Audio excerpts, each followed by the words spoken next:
बहुत समय पहले सुंदरवन जंगल में दो शेर रहते थे। शेर खान और गब्बर खान। ये बस नाम के सगे थे, खून का रिश्ता था, लेकिन दिलों में जंग छिड़ी थी। एक तरफ था न्यायप्रिय, मेहनती और दूरदर्शी राजा शेर खान, और दूसरी तरफ था लालच और अहंकार में डूबा गब्बर खान। सुन लो सुंदरवन के सभी जीव जंतु, यह इलाका शेर खान का है और यहाँ के नियम भी शेर खान के होंगे। बरसों से यही रिवाज है कि मांसाहारी जीव शिकार करें तो केवल बूढ़े और अशक्त जानवरों का करें। कभी भी जवान और सक्षम जीव पर पंजा उठाने की भूल मत करना, वरना सजा ऐसी मिलेगी कि आने वाली पीढ़ियां भी याद रखेंगी। हमारा जंगल तभी फल फूल सकता है जब हर प्रजाति सुरक्षित हो। महाराज, मैं हूँ बंटी चूहा। अगर मेरी बात सुनने की इजाजत दे तो मैं कुछ बोलूं। कही बंटी चूहा, कहना क्या चाहते हैं आप, खुलकर बताइए। महाराज, शाकाहारी जीवों की हालत दिन ब दिन खराब होती जा रही है। जंगल की जो जमीन अनाज उगाने लायक थी, उस पर तो आपके भाई गब्बर खान का कब्जा है। बाकी जमीन इतनी बंजर है कि चाहे जितनी मेहनत करें, पेट भरने लायक अनाज नहीं मिलता। महाराज, आज तो किसी तरह गुजर बसर हो रही है, लेकिन आने वाले दिनों में भूख हमारा सबसे बड़ा दुश्मन होगी। बंटी, तुम्हारी बात गंभीर है, लेकिन हर मुद्दे का हल एक ही दिन में नहीं निकलता। आज के लिए इतना कहता हूं, जितना है उसमें सब गुजारा करो। कल का सूरज नई उम्मीद लेकर आएगा। हम इस पर विचार करेंगे और कोई भी अन्याय, चाहे वो मेरा भाई ही क्यों ना करे, बर्दाश्त नहीं होगा। शेर खान इतना बोलकर चला जाता है और उधर गब्बर खान। क्यों रे भेड़िया, इस बार जनगणना का क्या हाल है? कितने शाकाहारी जीव बचे हैं मेरे इलाके में? महाराज, बस एक ही परिवार बचा है, मेमना रानी और उसका छोटा बच्चा। बाकी तो आपके शिकार में सब खत्म हो गए। सिर्फ 1 महीने में ही आपके इलाके में शिकार ढूंढना भी मुश्किल हो जाएगा। ये क्या बोल रहा है तू? अगर शिकार ही नहीं रहेगा तो हम खाएंगे क्या? भूखे मर जाएं क्या हम? महाराज, यही तो आपको पहले सोचना चाहिए था। जब से आप राजा बने हैं, आपने इतनी बेरहम शिकारी की है कि गिनने के लिए उंगलियां कम पड़ जाएं। अब हालत यह है कि आखिरी बचा शिकार भी आपके बड़े भाई के इलाके में भाग गया है। भागेगा कहाँ? शिकार मेरा है, चाहे वो भाई के इलाके में क्यों ना चला जाए। आज चाहे आसमान टूट पड़े, मैं उस मेमना रानी को खाकर ही दम लूंगा। चल भेड़िया, मेरे साथ। इतना बोलकर दोनों मेमना के पास जाने लगते हैं।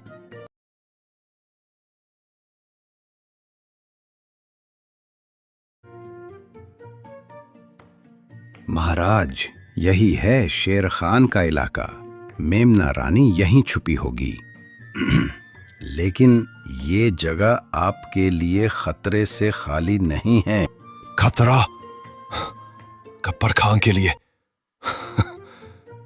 ये जंगल मेरी लगों में बहता है भेड़िया, और शिकार मेरा हक है, चाहे वो भाई का इलाका हो या किसी और का। आज मेमना रानी का अंत पक्का है। अचानक झाड़ियों के पीछे से मेमना रानी और उसका बच्चा दिखाई देते हैं, डर के मारे कांपते हुए। भागो मत, तुम्हारा वक्त आ गया है। आज तुम्हारी चीखें इस जंगल में आखिरी बार गूंजेंगी। गब्बर खान झपटता है, तभी उसके सामने शेर खान आ जाता है। बस एक कदम और ये जंगल तुम्हारे नाम को हमेशा के लिए मिटा देगा गब्बर। ये इलाका मेरा है और यहाँ मेरे नियम चलते हैं। तुम्हारे लालच ने पहले ही तुम्हारे इलाके को वीरान कर दिया। अब तुम मेरी प्रजा पर पंजा उठाओगे। जब तक शेर खान जिंदा है, कोई भी मासूम इस जंगल में डर के साए में नहीं जिएगा। तू मुझे रोक सकेगा? तू सिर्फ अपनी प्रजा का राजा है, मैं इस पूरे जंगल का शेर हूं। मेरा शिकार मुझसे छीनने की हिम्मत कैसे हुई तुझ में? हिम्मत नहीं, फर्ज कहो इसे। राजा वो नहीं जो ताकतवर हो, राजा वो है जो कमजोर को भी उतना ही जीने का हक दे जितना खुद जीता है। अगर तुझे भूख लगी है तो मैं तुझे शिकार दूंगा, लेकिन इस मेमना रानी को एक बाल भी बांका नहीं होने दूंगा। ठीक है भाई, आज तेरे इलाके का कानून मान लेता हूं, लेकिन याद रख, जंगल के हर कोने में तू नहीं होगा, और जब मैं अकेला शिकार देखूंगा कोई नहीं आएगा उसे बचाने। गब्बर खान मुड़ के चला जाता है। शेर खान मेमना रानी और उसके बच्चे को अपनी सुरक्षा में लेकर जंगल के अंदर ले जाता है। रात का समय, गब्बर खान का अड्डा। आधा चांद आसमान में है, चारों ओर अंधेरा और ठंडी हवा। गब्बर खान गुफा के पास बैठा है, उसकी आंखों में लाल चमक। भेड़िया पास में खड़ा है, डर और उत्सुकता के बीच। भेड़िया, आज की हार मैं भूला नहीं। शेर खान ने सबके सामने मेरी इज्जत मिट्टी में मिला दी, लेकिन जंगल में ताकतवर वही नहीं होता जो सीधे पंजा मार दे। ताकतवर वो होता है जो दुश्मन के किले को अंदर से गिरा दे। महाराज, आपका क्या मतलब है? मतलब ये कि अब हम शेर खान के इलाके में ऐसे बीज बोएंगे जो उसकी प्रजा को उसी के खिलाफ कर दें। हम पहले उसके जंगल में अराजकता फैलाएंगे, अनाज चुराएंगे, पानी के स्रोत गंदे करेंगे, ताकि उसकी प्रजा भूखी और प्यासी हो जाए। फिर जब लोग उसके फैसलों से नाराज होंगे तो मैं आऊंगा उनके लिए मुक्तिदाता बनकर। इतना बोलकर गब्बर खान और भेड़िया दोनों रात में शेर खान के इलाके में चले जाते हैं और वहां जाकर तालाब में सड़ा हुआ मांस फेंक देते हैं और गुफा से अनाज को चुरा लेते हैं और फिर अपने जंगल वापस आ जाते हैं। तभी अगली सुबह। महाराज, आज सुबह जब मैं सीमा की गश्त पर निकला तो मैंने कई जगह पैरों के निशान देखे। वो हमारे इलाके के नहीं हैं। ऐसा लगता है कि कोई रात के अंधेरे में आया, चोरी की और फिर वापस चला गया। ये सिर्फ पानी और अनाज की कमी का मामला नहीं है महाराज, ये किसी बड़े षड्यंत्र की शुरुआत है। मैंने अपने कानों से सुना है महाराज। पिछली रात पहाड़ी के पार कुछ अजनबी भेड़ियों की बातें हो रही थी। वे कह रहे थे जब भूख बढ़ेगी तो राजा पे शक खुद उसकी प्रजा करेगी। ये शब्द मुझे बेचैन कर रहे हैं। महाराज, हमें जल्दी कुछ करना होगा, वरना भूख और डर हमारी एकता को तोड़ देंगे। महाराज, मैं तो बस पानी लेने तालाब गया था, लेकिन माँ की हालत देखकर मेरा दिल बैठ गया। पानी में सलांद है, मछलियाँ ऊपर तैर रही हैं। अगर ऐसे ही रहा तो ना हम पी पाएंगे न फसल उगेगी। मुझे तो लगता है कि ये काम किसी अंदर के गद्दार का भी हो सकता है जो दुश्मन का साथ दे रहा है। महाराज, मैं आपसे एक बात साफ साफ कहूंगी, ये काम सीधा साधा नहीं है। ये योजना किसी ऐसे के दिमाग से निकली है जो हमें अंदर से कमजोर करना चाहता है। गब्बर खान के पंजे सीधे हमारे इलाके तक नहीं पहुंच सकते, लेकिन उसकी चालाकी जरूर पहुंच सकती है। अगर आप कहें तो मैं रात में गुप्त रूप से उसके इलाके में जाकर पता लगा सकती हूँ कि वो क्या साजिश रच रहा है। तुम सब मेरे परिवार हो और इस जंगल के रखवाले भी। अर्जुन, तुम सीमाओं की चौकसी दोगुनी कर दो। भीम, तुम अपनी ताकत से पानी के तालाब को साफ करने में मदद करो। गोविंद, तुम गांव-गांव घूमकर सबको हौसला दो ताकि डर फैले ना पाए। और चपला, तुम मेरी आंख और कान बनकर गब्बर के इलाके में जाओ और सच लेकर लौटो। अगर गब्बर ने सच में ये वार किया है तो अगली लड़ाई जंगल की सबसे बड़ी लड़ाई होगी।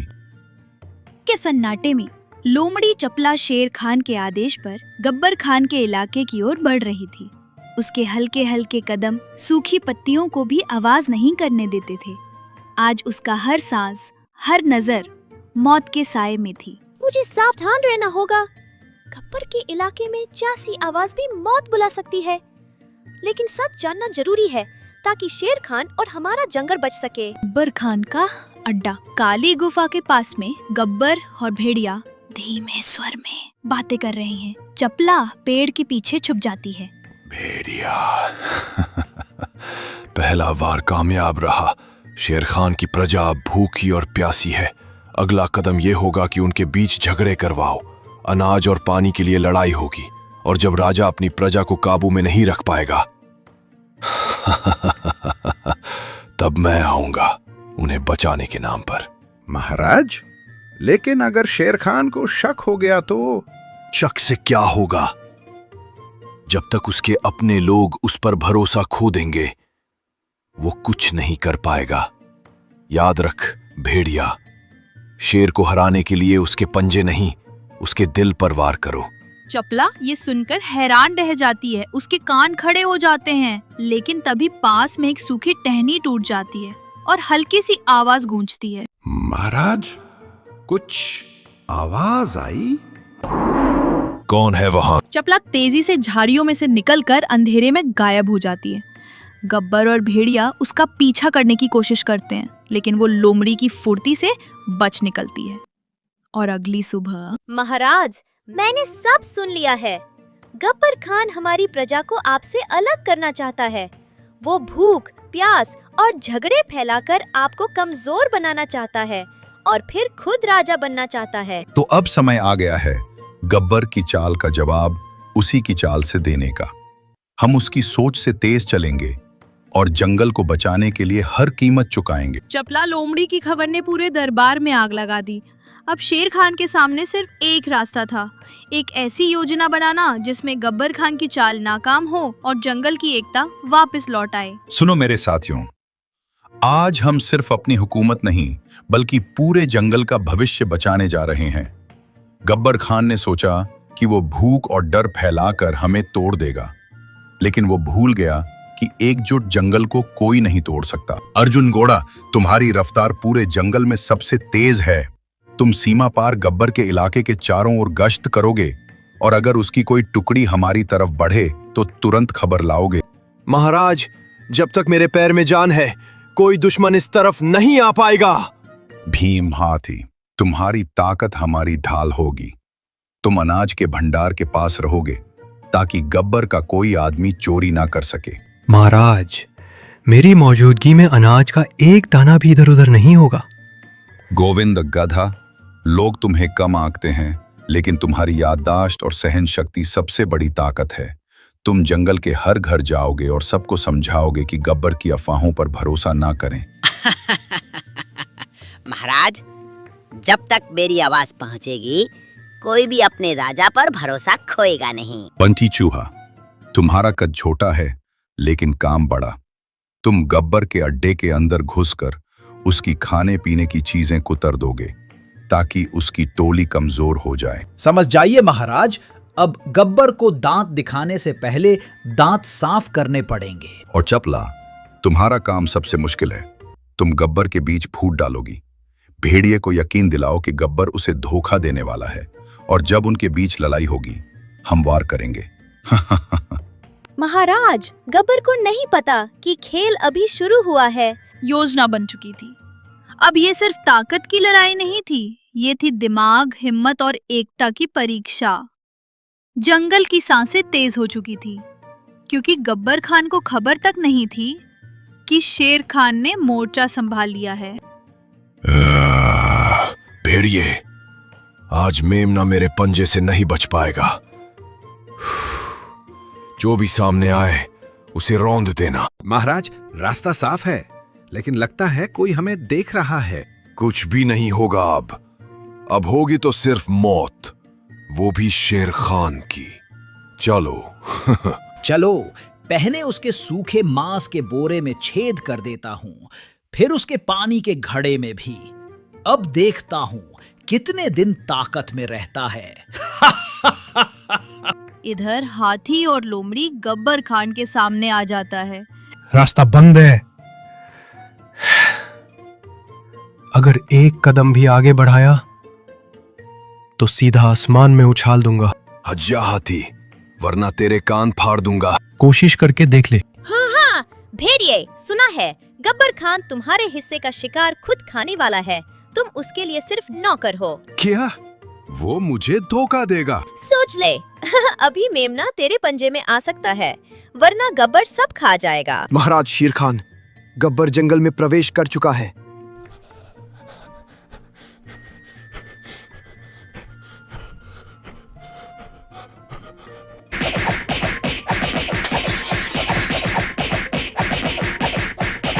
जंगल का कानून भूल गया था। गब्बर, आज तुझे जिंदा छोड़ रहा हूं ताकि तू याद रखे, राज ताकत से नहीं, एकता और न्याय से चलता है। शेर खान, तूने मुझे जिंदा छोड़कर गलती की। अब मैं जंगल का राजा नहीं, जंगल का साया बनूंगा और तुझे वहीं खत्म करूंगा जहां तू सोच भी नहीं सकता। गब्बर, तेरा साथ देकर मैंने कुछ नहीं पाया। अब मैं शेर खान के पास जा रहा हूं। जा, पर याद रख, गब्बर की छाया से कोई नहीं बचता।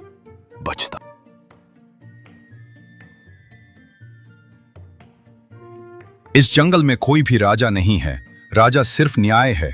और न्याय कहता है, जो प्रकृति से विश्वासघात करे उसकी जगह यहां नहीं। तो दोस्तों, इस तरह शेर खान गब्बर खान को एक और जिंदगी जीने का मौका देता है और फिर सुंदरवन फिर से शांत हो गया। मेमना रानी अब बड़ी होकर जंगल की रक्षक बनी। बंटी, चपला, अर्जुन और भीम सब अपने अपने काम में लग गए।